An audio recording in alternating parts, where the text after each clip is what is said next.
Well, I apologize for those few seconds of dead air time there due to little technical difficulties here in the studio this morning. But let's get started with today's topic. 6 reasons to choose a trust over a will. And if you've listened to previous episodes of the program and or you've attended seminars that Amanda and I have done, a number of these reasons I've talked about during episodes previously, and or we oftentimes talk about them during seminars on estate planning. Start first, and these aren't necessarily in order of priority, but it's simply 6 reasons why you might consider choosing a trust over having a will. Number 1, 80% of us are likely going to become disabled at some point in our lives.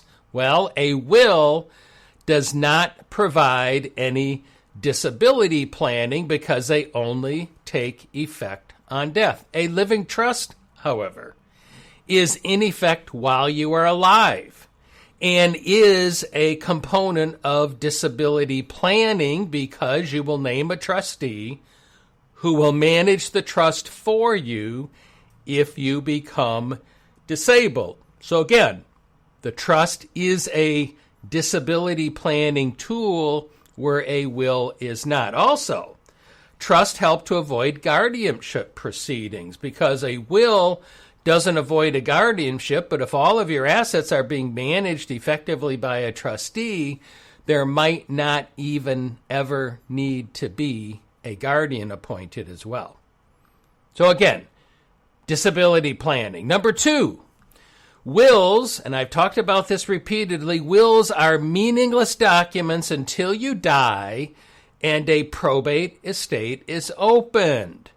What does that mean? That means wills do not avoid probate. On the other hand, a living trust comes into existence during your lifetime, owns assets during your lifetime, and thus is used frequently as a tool to avoid the expense of probate, the delay of probate, and protecting your privacy that is otherwise given up during that probate process.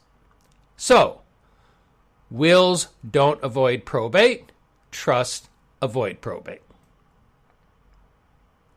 Number 3, a will does not protect assets from nursing home costs. I've talked about previous episodes about the Medicaid look-back period and the importance of using an irrevocable Medicaid asset protection trust to protect assets from nursing home cost once they are in that trust for 5 years. Again, if Medicaid planning is important to you, preserving assets are important for you, then another reason to choose a trust over a will is to take advantage of that 5-year look-back rule. Number 4, a trust for children can protect their inheritance from your children's divorces and keep the inheritance in your bloodline. Again, I talked about that previous episode. I think it was about episode number 148, in that range anyhow, about using a trust to protect inheritance from your children's spouses.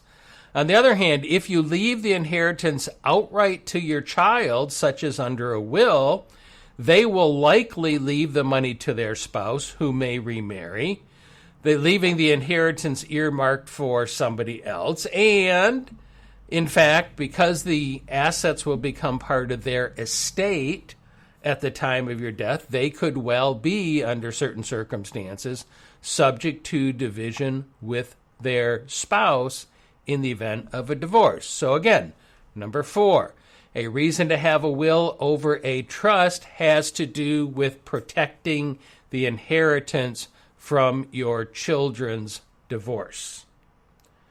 Number 5, trust can be used to avoid out-of-state probates. Now, I talked about just a moment ago, wills do not avoid probate. Trusts can be used to avoid probate. Well, if you die as a resident of Michigan and you have real estate in Michigan, and you have real estate in another state, then you are going to have two probate proceedings because real estate is probated in the state where the real estate is located. So in that case, let's say you have your vacation property in Colorado.